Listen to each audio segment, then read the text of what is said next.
candidates. We move on now to question number 5. This one is about affordable housing, and we're back to starting with Olivia Chow again. Here we go. Affordable housing, specifically the lack of rent geared to income, is the most profound issue facing people with disabilities in the Greater Toronto Area in terms of cost and waiting lists, and lately one of the most criticized, especially in light of the hundreds of new units under construction for the Pan Am and Parapan Games next year. Here's the question. What steps would you take to speed up the waiting lists and create more affordable, safe, quality housing? I've worked hard to create affordable housing in the 90s before Mike Harris tragically, both the federal and then the provincial government tragically canceled the National Housing Program. And then it was then downloaded to the City of Toronto. But we've had some success. TCHC, which is community housing, have created a few affordable units in Soknacki Way and in the Pan Am area. In my time, we created quite a few co-ops like Windward over at 34 Little Norway or in the St. Lawrence neighborhood. Those are totally doable. We need to do a lot more, and we need to engage the provincial and the federal government again to say that, look, we can build more housing, and that's my commitment and my track record. David Soknacki. I'd like to begin the discussion and talk about, first of all, the private market. And what I did as budget chair is to actually lower taxes. That's right, lower taxes on multiple unit residential buildings. It's a program that's going to expire in a couple of years and something that I believe is very important. I'll make sure that Council continues that when I'm mayor.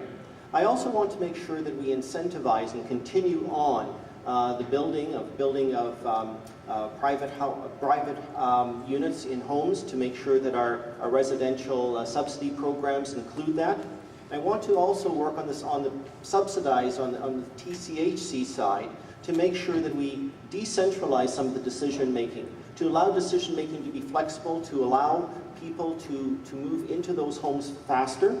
We also need to make sure that the standards that are so rigorously enforced are in fact enforced to make sure that people move into those homes and fill in the rental units faster. Thank you, David. Karen Stintz. What we need to do is continue to fix Toronto Community Housing Corporation.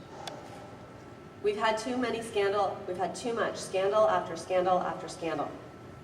And nothing undermines the public confidence more than ongoing scandal at TCHC.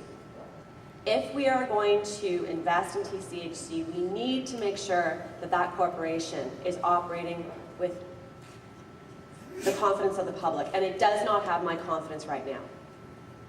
We have a new board, we have a new CEO, and they're taking the right steps.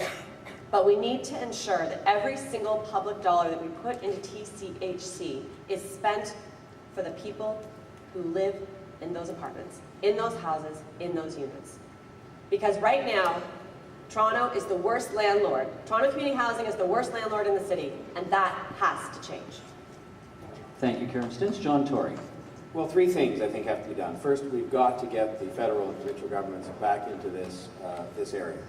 We can't do what we need to do without them. And I think one of the questions people are going to have to focus on as they get towards election day is who do they think is going to be best able to work with those governments to convince them they should come back in a significant way to the housing field. Secondly, that money, which I believe we can get for this city, has to be used to increase supply and to renew, frankly, many more than the 3 priority neighborhoods that are being renewed at the present time in what are something else I believe in, which is private-public partnerships to get that done. We need the ingenuity and the financing and other ideas of the private sector with a public commitment to make sure that happens. Thirdly, we have to make sure that includes some assisted housing. That's what I call it, but housing that takes account of special needs. Even Toronto Community Housing itself, I think I'm right on these numbers, upgraded to make more accessible 25 units out of 50-some-odd thousand last year. 25 only. And so I think we have to do better than that. But I think it starts with getting the federal and provincial governments back into housing. Thank you, Mr. Tory. We move on now.